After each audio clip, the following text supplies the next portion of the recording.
تابستون 2022 بود که همه خبرگزاری خودشونو آماده کرده بودن تا خبر انتقال کیلیان امباپه به رئال مادرید رو پوشش بدن. ولی در یک اقدام خیلی عجیب و غیر منتظره کیلیان امباپه قراردادش رو با پاریس تمدید کرد. اما ماجرای ستاره فرانسوی و رئال مادرید به همینجا ختم نمیشه و خبرها حاکی از اینه که رئال مادرید میخواد دوباره به جذبش اقدام کنه. در این ویدیو به حواشی امسال ستاره فرانسوی پاریس سن ژرمن و رئال مادرید میپردازیم. ماجرای کیلیان امباپه ستاره فرانسوی پاریس سن ژرمن با رئال مادرید تمومی نداره.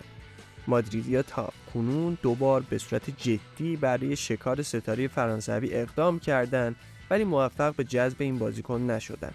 در جدیدترین خبر در این زمینه رامون آلوارز خبرنگار اسپانیایی اعلام کرد کیلیان امباپه با فلورنتینو پرس رئیس باشگاه رئال مادرید تماس تلفنی داشته و از اون به خاطر رفتار خودش در تابستون گذشته عذرخواهی کرد.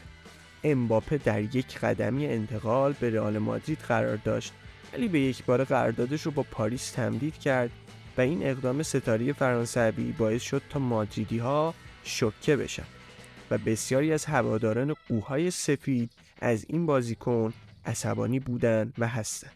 اما به نظر میرسه عذرخواهی امباپه از باشگاه رئال مادرید باعث شده تا انتقال این بازیکن به برنابئو فاز جدیدی به خود بگیره.